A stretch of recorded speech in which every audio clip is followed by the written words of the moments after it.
Hi, And everyone. here's the class, and they're online too. Nice. Nice. All right, so, Kelsey, tell them a little bit about, because you were really scared about labor and birth before you. So just give them a little bit of that. Yeah, no, I was very scared when I was doing the class with you.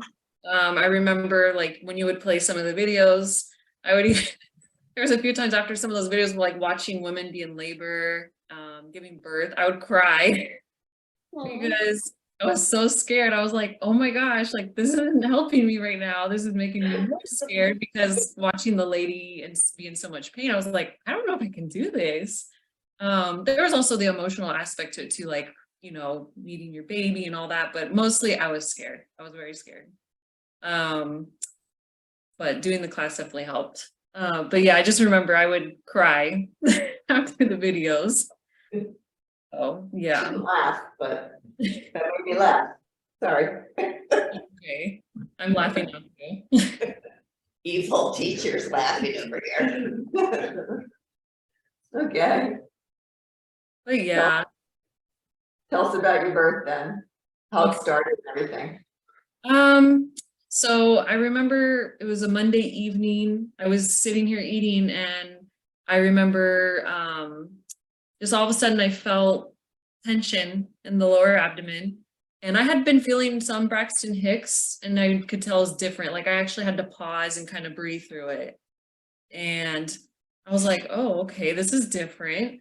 And I ended up texting him. I was like, hey, I don't know, my labor might be starting. And I was telling him, I don't know if you should go to work tomorrow because he was supposed to go to work. He's like, okay, well, we'll see. Anyway, I'll try to keep it not too long, but just from there, things started to progress. And I'm sure you've already told them about the whole nesting thing. And when you start feeling the labor start resting, I did not listen and I regret it. I started to freak out, panic, and I wanted to start, finishing everything I felt like I couldn't finish or that I did not finish. And so I started like trying to clean and organize. And, I had you tell me, I had some other people tell me, because I was working with, I forgot her name, Ariana? Yeah, the midwife. And she told me, hey, you need to just go to bed. And I was like, telling everyone, okay, I'm going to bed, but I did not.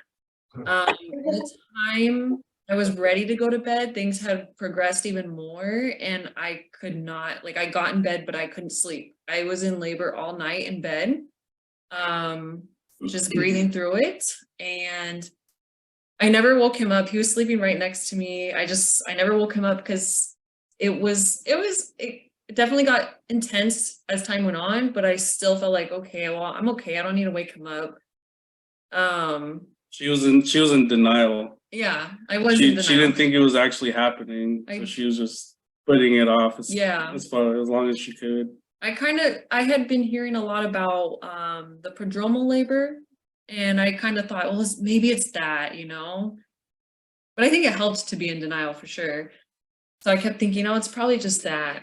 But I didn't do much, honestly, at night. I laid in bed. I had to get up to go to the bathroom a lot, and that was kind of hard. And there was a few times in the middle of the night, that I would get up to go to the bathroom. I would feel the chills. Like I kind of felt the hot and cold. And I'd go back to bed and I noticed when I lay on my side, it was like a lot more intense, the contractions. But I just, practiced the breathing. That really helped a lot, just to focus on breathing and to try to like vision yourself relaxing every muscle in your body. I was doing that a lot. I definitely had to put some counter pressure on my back. And at some point, he did wake up and I was like, okay, you need to put some pressure on my back. I've been doing this by myself. I need your help now. And by the time the morning came around, it was time to get up. I started walking around and I started feeling better. And I reached out to the midwife that we had hired. And I told her the whole situation. Oh, I forgot about the whole mucus plug and all that. I think that happened the night before. To be honest, I'm forgetting now. That's I don't okay. remember exactly, but anyway, I know I had been letting her know, you know, everything that was going on. And then the next day I told her about the fact that I felt better when I would walk around. And she's like, okay, well, that to me sounds like, you know, the prodromal labor. Like it's not the true start yet. And I was like, okay. And I was kind of disappointed though, because they were getting more intense. And I was like, damn, like, I just want this to be real. Actually, I want to get it over with. Let me just interrupt for a sec. So she hired Ariana, who is a midwife who does home births and birth center births, but she hired her actually as a doula monitrice. Yeah. But she doesn't go to the hospital with you, right? She didn't go to the hospital with you? No, I mean, she normally doesn't, but she followed us there and got us in there, which was really nice. Okay, so sorry to interrupt that. No, that's okay. But yeah, I talked to her and that's, you know, she had said, I think it's, you know, kind of just false labor. She's like, but I can come check you out. She's like, she was doing, you know, seeing clients in her clinic. And she's like, do you think you can wait till my lunchtime? And I was like, yeah, I think so. You know, I didn't want to put pressure on her. I was like, yeah, I think I should be fine. And then I thought she had, you know, she said something about getting to our house around, I think 11 or so. And it was like 11:30 and I was like, oh God, I'm getting kind of anxious because things started to progress. I started keeping track of my contractions, how far apart they were. I think probably around 4 a.m. is when I started keeping track. And I can't remember exactly, but I think at that point they were like 5 minutes apart, whatever. Anyway, by that time they're closer together, they're longer. And I kept telling him, I was like, I don't know, maybe I'm like doing this wrong because this can't be real. Like it can't be that they're that close already. I think by that time they were maybe 3 or 2 minutes apart. It was getting pretty crazy out of that, you know. And she what was she doing? If they were that close together, what was she doing? How was she coping with it? She was like leaning on the wall in the bathroom, like just, and then she would have these pains and then they would go away, and then more pain, and then she's like, man, if this isn't labor, I don't know if I can do the whole labor thing. Like, I hope this is contractions from the labor already. Yeah, like I was like, I hope this is the real thing, because if not, I can't do this. This is crazy. Were you moaning? No, not too much. But you were in the shower? No, I don't think I got in the shower. No, I never did. I think I was too nervous. Like, I just didn't want to move around too much. Like for a good part of the morning, I was actually doing really good. Like I said, I felt good walking around. You know, I was out here eating, whatever. But then I think again around like 11-ish is when I started to like really feel it more, and they were getting closer together. And that's when I was like, I stayed in the room. I stopped coming out of the room, and then I was in the room hanging out. And then when it got even further along, maybe closer to 12 or whatever, that's when I moved to the bathroom. And that's when I started hanging out on the towel rack. I remember the towel was kind of wet, you know, from us using it. And I put my head on it because it felt nice and cooling to me. And I had my head resting on the towel rack. And I was like rolling back and forth like this while putting pressure on my back and just breathing through each contraction. And I kept looking at my contraction timer. And then at that point, I'm seeing they're about a minute to 2 minutes apart, more than a minute long. But I'm like, no, this can't be right. I'm doing something wrong. I must not be able to distinguish. And then finally, you know, I did reach out to Ariana again. I was like, so I'm just kind of eager for you to get here. Just wanted to see how much longer. She's like, okay, I'll be right there. I was freaking out a little bit because she was it felt like forever. And she said she'd be here a long time ago and she wasn't showing up. She was getting worse and she wasn't showing up. And I was like, oh man, like he kept saying, where is she? I was like, just give her time. She has other clients. So she finally shows up and she's like, okay, can I check if you're dilated at all or how far? She actually first jumped in and started, because when she got there, I was having a contraction. She started putting pressure on my back and just kind of helping me through it. She's like, you let me know when you're ready. to go in the bed and I'll check how far along you are. And then I got to that point. I was like, okay, I'm good now. And I walked to the bed and laid down and she checked me and then she like just looked at us. She's all, you're 7 to 8 centimeters dilated. You need to go to the hospital right now. She looked at us and she's like, you need to go to the hospital right now. And then we're like, what do you mean? You're about 7.5 centimeters dilated Yeah. already. So we're like, oh man. I was so happy. She started crying because she was so happy Yeah. that she was that far along already. Because I was like, oh my gosh, if she tells me that nothing's happened or that I'm only like a few centimeters dilated, I give up. I'm not doing this anymore. So when she told me that, I was so relieved. I was a little nervous too, because I'm like, okay, now's the next part. But I was really relieved just to know that all that progress had been made. And it really wasn't as, I mean, I know I'm saying all this stuff about how I can't do it, blah, blah, blah. But when I think about it now, I'm like, it wasn't as bad as I always thought it would be.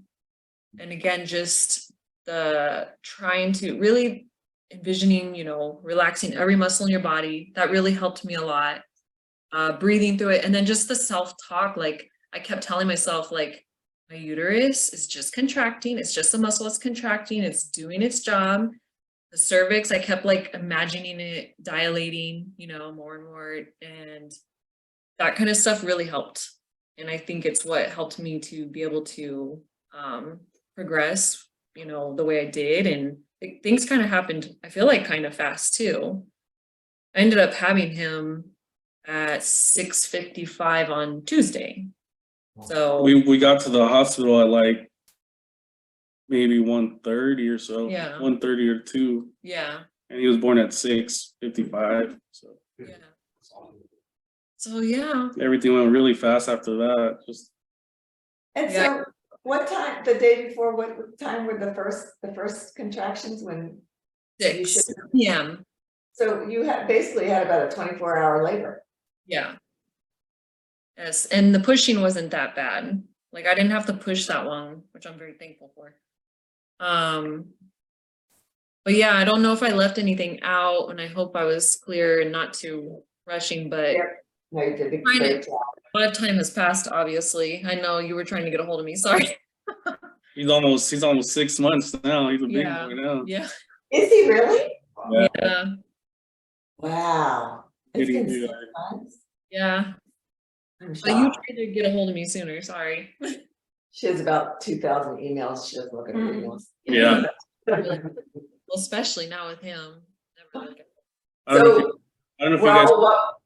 well, can't, no, you can't really see. Wait a minute. Yeah. Oh, there you go. I think he looks a little bit like his daddy. Poor kid. What was oh, no, go ahead, Kelsey. Well, I was actually gonna say what you're gonna start asking because I was like, oh yeah, I kind of left that out. Sorry, he's starting to move. Well, like I said, I left him alone. I was doing really good at home. I was doing really good at, during the night. I didn't feel the need to wake him up or anything. And then in the morning, he was there and I had him, like I said, help me with counter pressure at times. But a lot of times, I was fine by myself. And he kept checking on me and bringing me stuff, water, whatever. Trying to help remind me about, the things that we learned, going to the bathroom, that kind of stuff. And then at the hospital, very helpful. That's when I was like, I need you to massage me. I need you to do this. And, I definitely kept asking for that counter pressure. I kept feeling it in my back. I just squeezed Yeah. lower back Mhm. That was hard. as hard as I could. I was squeezing. Yeah. Every time she had a contraction, so it was every like minute or whatever. Yeah. I'm ready for another one. He'd start walking away. I was like, no, get back here, get back here. Yeah. So he helped me a lot with that stuff. And I liked the massage. So I kept asking him, I was like, can you just like massage my legs? It was distracting for me. It felt nice. It helped relax me. It was a distraction. But I mean, again, it wasn't as bad as I thought it would be. It really wasn't. I actually never, I was like thinking about it later. I was like, hey, where was my moment of like, I want the epidural, I want the epidural. I had one moment where I just like thought like, okay, I need to decide now for sure if this is what I want to do, because I know I'm, at some point you can't ask for it anymore. But I just thought about it to myself. I never even verbalized it to anyone. I was like, do I really want to do this without an epidural? And I was like, oh yeah, I think I can do this. And I did it. And I never had too much of, I forget what that phase is. What is it? Transition? I guess it's transition. Yeah. Yeah. Like I didn't, thank goodness I didn't throw up or anything. I didn't have too many of those. Just the weird thing was having the chills in the middle of the night. But I never had it at the hospital when I did transition. Would you, if you could give the moms a piece of advice, what would you tell them? I think just the stuff I was saying earlier, just like really practice what you're learning here, and push with the contractions, I think, because she pushed and she was ready for this kid to come out already, so she just pushed. Oh well, once you get to the crowning part and the ring of fire, that was the hardest part. Sorry, they call it, the ring of fire or whatever. That burned. And I was like, oh, forget this. I'm not waiting for contractions. I'm pushing. I even said to the doctor, I was like, can I just push? And he's just like, well, yeah, but obviously I don't advise it. I had always envisioned that I'm going to push nice and slow. Like at that point, we pause. And anyway, I pushed him out real quick. Because I just like, get this kid out of me. Yeah. But yeah, no, just the mindset thing I think matters a lot. I also bought what do you call those cards like that you had in your yoga class? The affirmation cards. Yeah, I bought some and that really helped a lot. Reading those beforehand, I would put them up in the room. I never took them to the hospital with me, but I'm sure that's a good idea, like if you need that kind of encouragement. But yeah, I think my biggest advice is just listen to the things you're learning here, especially rest when it starts, because that is the one thing I don't regret. I mean, that I do regret, because once that starts, you don't get sleep after that.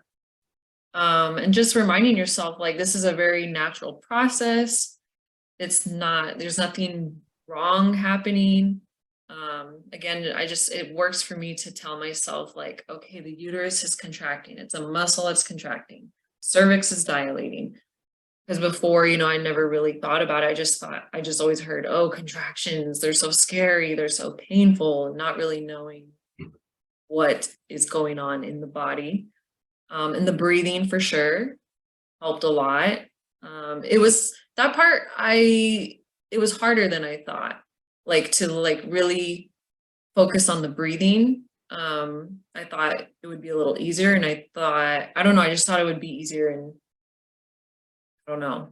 It was, sorry. I'm just trying to remember. I just remembered there was times where I was like, oh man, I'm having a hard time like getting that good breath in, and but it's doable. So just really practice the breathing, the relaxing of the muscles, and just your mindset. Don't let yourself get too scared and caught up in it, because it's a very natural process, and you'll be okay. Honestly, what we're going through now is harder. Yes, parenting is the harder part. Yes. He's teething now and all kinds of stuff. Yeah, he's awesome, and we have a lot of good days, but right now with the teething starting, oh my gosh, it's hard. Yeah. Raul, do you have any words of wisdom or advice for the dads? Just don't look down, no. Just kidding. Just be there for her, be there for her, whatever she needs, massage. I was fanning her a lot too. Yeah. She was hot. So with a piece of paper or something. Yeah, just whatever it takes. That is hilarious. It comes naturally. Don't look down.